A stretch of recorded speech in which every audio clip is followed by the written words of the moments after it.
Two guys, $500, one country. Sounds like a movie trailer, but it's actually the premise of our next guest's summer adventure.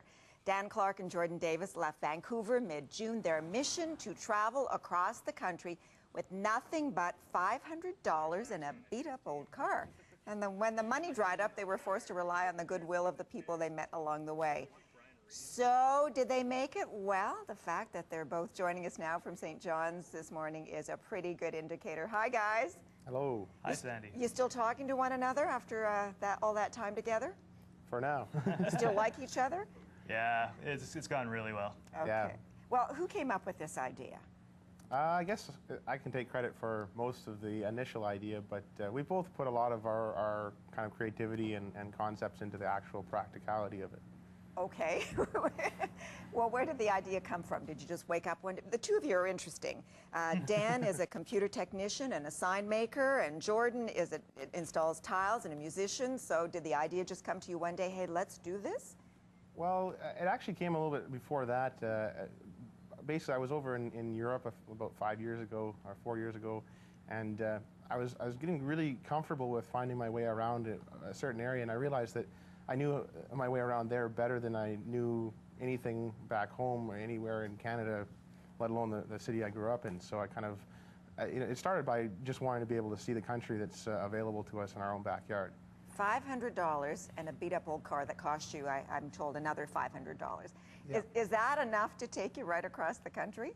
Well, yeah, definitely not. No. In Vancouver, we talk to people and tell them what we were doing, and they'd say that's impossible. So it feels pretty good to be able to have made it here. And along the way, we've had to do a lot of odd jobs, and a lot of people have helped us out, of course. And yeah, it's been amazing so far. So that's how you made ends meet. Yeah. How did you decide where you were going to stop along the way? Some days it was based on the fact that we ran out of money and gas. Right. Some days just one of them, and sometimes just by pure exhaustion. But we wanted, a really big part of the trip was that we really wanted to try to see the places along the way, not just go from one large city to the next.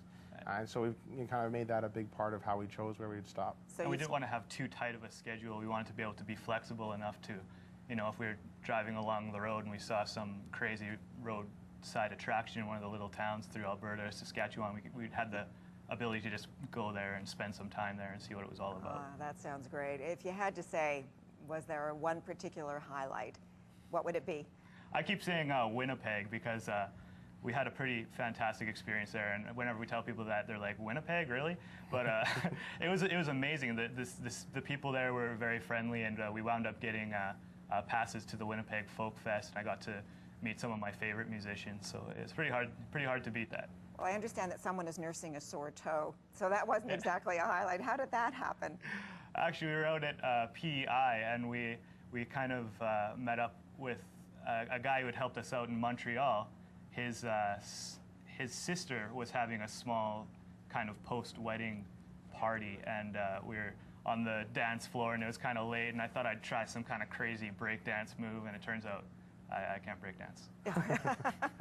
I could have told him that, but he wanted to prove I think everyone. anyone could have told me that.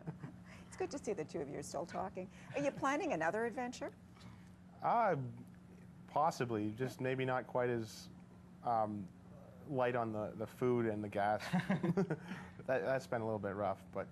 Well, and I imagine with the price of gas going up, you really did have to make sure that you had enough money in your pocket to take you all the way across the country. Basically we ran out fairly quickly too with a few issues with the car, so I mean it was there was a lot of glitches we ran into, but I think we'd still do it again if somebody's looking to hire us to do it. All right, well, Seamus, who comes from Newfoundland, wants me to pass along this information to you since you're in St. John's. Go to the Captain's Table in Witless Bay. They've got the best fish and chips. Captain's Table, Witless Bay. You got it. We'll do that. Check it out Okay, for and sure. report back. Yeah. We will. Good luck if you do this again. Nice Okay. talking to you. Thanks Nice for to- sharing your adventure. Thank you very much.